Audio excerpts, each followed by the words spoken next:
Hey everyone, it's me Sloth, and in today's video I'm going to be going over the brand new Vanity and scrolling update that got added into Vesteria. There's a lot to go over in this update, so there is timestamps in the description because it may seem like a minor patch at first, but trust me, there's a lot of stuff going on here. If you enjoyed the video, be sure to give it a like and also subscribe to the channel if you're new here and want to see more Vesteria content. Without further ado, let's get into the video.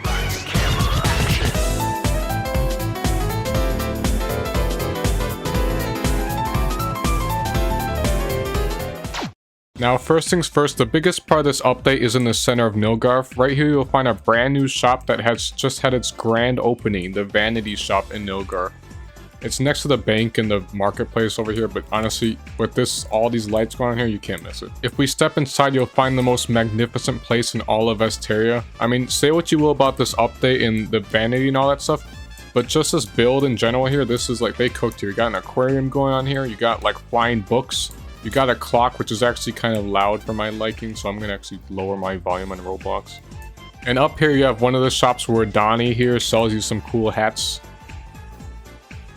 But the more interesting stuff you'll find is down here. Over here, Ronnie will sell you some really cool NPC vanity, like the Carpenter from Nilgarth. Everyone loves the Carpenter. I can see someone buying this and wearing this totally.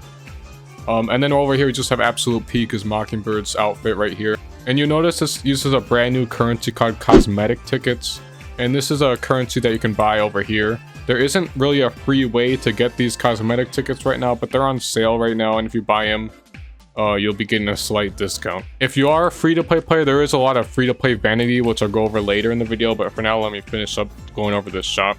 If you see something you like, you can just buy it using the bottom of the screen. The shop does reset every 24 hours, so if you don't like anything, just come back the next day and you might see something you like. I want to start cooking people, so I'm going to buy this Iron Chef. Once you buy your vanity, you can equip it by just going into your inventory. And by the way, I am in the testing realm right now for demonstration purposes because I'm not draining my wallet just to record stuff.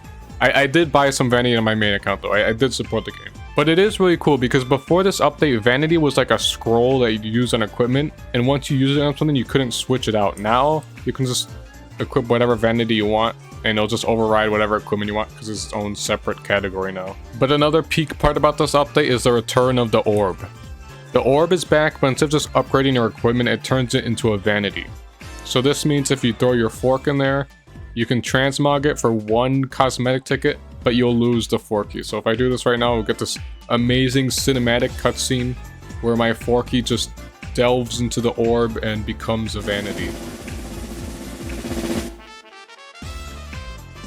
That was peak cinema right there, guys. And as you can see, I can use a weapon as a vanity.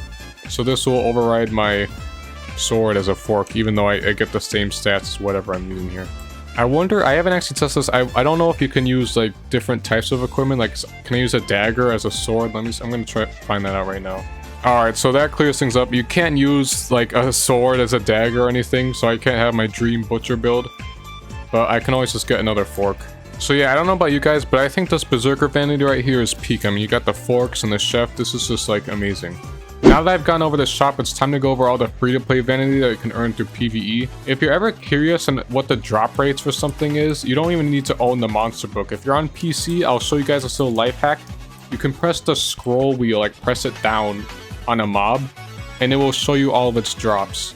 So as you can see, the Bell Hermit Crabby has a new Diving Bell vanity, which you can get for a 0.4% chance. If you're curious on what that Diving Bell looks like, it'll look like something like this. Now, besides that Diving Bell I just showed you guys, there's also a bunch of other free-to-play vanity you can get. From the first mate or captain, you can get an eye patch. All the Moko Tua Crabbies in Forsaken Isle drop the heads of whatever Crabby they are. So, like, you can get the Ko Crabby, the Mo Crabby, all that stuff.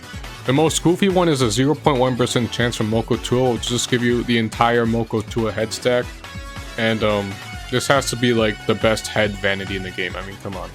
If you're very lucky while fishing, you'll get an old boot. Like, this is the one game where getting the old boot from fishing is like the greatest treasure of all time.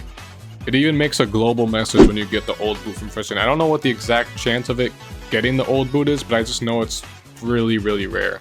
The Yeti can give you his Yeti antlers, these little moose looking antlers right here. You can get these spider fangs from running the Spider Queen dungeon. And if you're really lucky, you can get Possum's head from a Possum boss fight.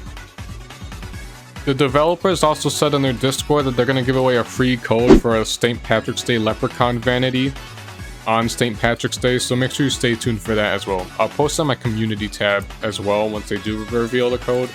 But yeah, it's just going to be free to play Vanity will be handed out every now and then. Now let's go over the next major part of this update, which is the scrolling update. Scrolls just got a major change added to them.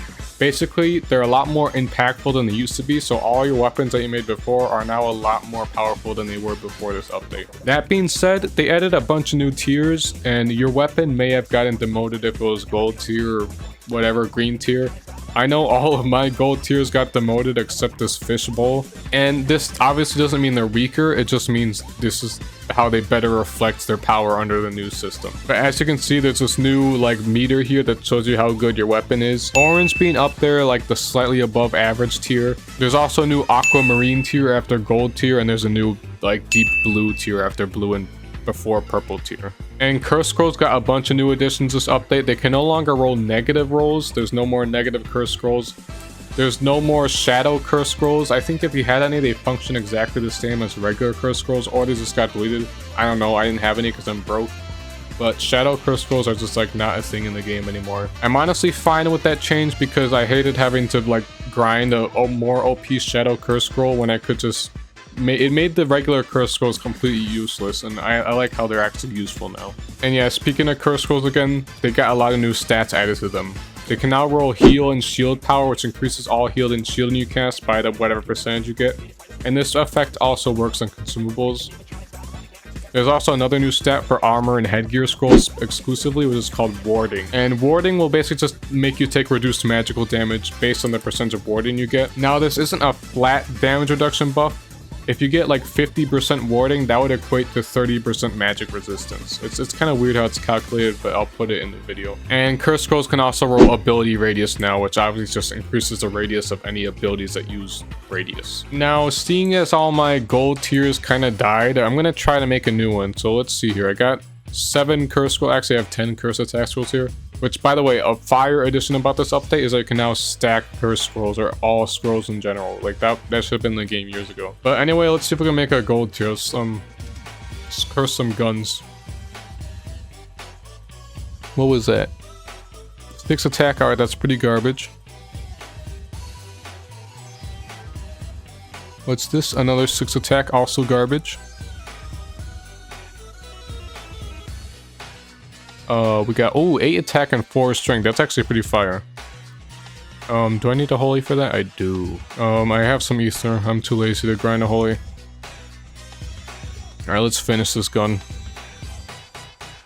And it's red tier. Alright, that's a pretty garbage gun. Come on, I need to make a gold tier for the content. Let's try a fierce forgotten dagger. Oh, and that is dead. I guess we'll try this forgotten bow.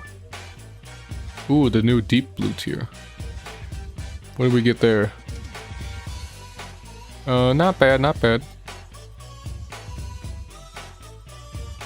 And that is dead. Okay, let's curse another gun. Oh, goddamn. 10 attack? Okay, that's just not that good, but let's keep going. Alright, safe fail. What was that? Okay, 6 attack. And I'm out of curse scrolls.